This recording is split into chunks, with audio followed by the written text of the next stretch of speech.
नमस्कार दोस्तों, आप सभी का स्वागत है एक नई दिलचस्प कहानी के साथ द डार्क स्टोरीज में। इस कहानी को पूरा देखने के लिए दिल थाम कर बने रहिए।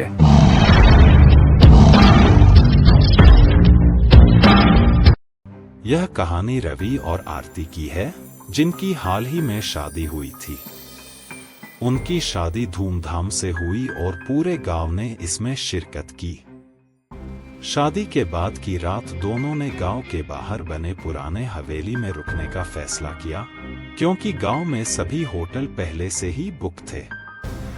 यह हवेली गांव के सबसे पुराने और डरावने हिस्से में थी, जिसके बारे में लोगों ने कई किस्से और कहानियां सुनाई थी। बताया जाता था कि वहां एक चुड़ैल का साया है, जो अपनी शादी की रात मारी गई थी। रवि और आरती ने इन कहानियों पर ध्यान नहीं दिया और रात बिताने के लिए हवेली में चले गए। रात का समय था। हवेली का माहौल बहुत ही डरावना और सन्नाटा भरा था। खिड़कियां तेज हवा में लगातार खड़खड़ा रही थी। दोनों कमरे में पहुंचे और रात बिताने की तैयारी करने लगे। जैसे ही वे सोने की कोशिश कर रहे थे, अचानक दरवाजे पर किसी के कदमों की आवाज सुनाई दी। रवि ने सोचा कि शायद कोई गांव वाला होगा जो उन्हें कुछ काम से बुलाने आया होगा, लेकिन जब उसने दरवाजा खोला तो वहां कोई नहीं था। रवि ने इसे नजरअंदाज कर दिया और वापस बिस्तर पर आ गया। लेकिन कुछ ही देर बाद वही आवाज फिर से आई। इस बार आवाज और भी ज्यादा करीब थी, जैसे कोई दरवाजे के बाहर खड़ा हो। अब रवि और आरती दोनों ही डरे हुए थे।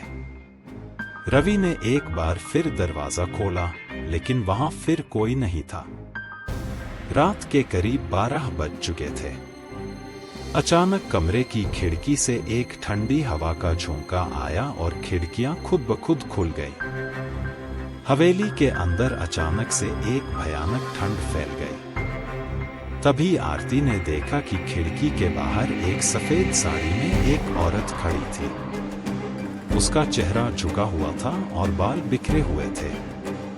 आरती चीख पड़ी, लेकिन जब तक रवि कुछ समझ पाता, वह औरत हवा में तैरती हुई कमरे के अंदर आ गई।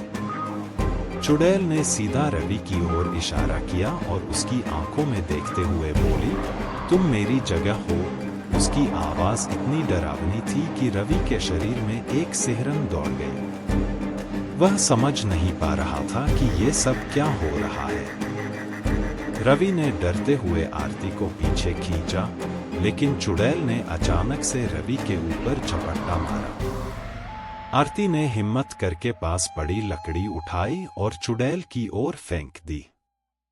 जैसे ही लकड़ी चुड़ैल को लगी, वह एक भयंकर चीख के साथ गायब हो गई। दोनों ने किसी तरह से रात बिताई, लेकिन इस डरावनी रात के बाद वे उस हवेली से कभी वापस नहीं लौटे।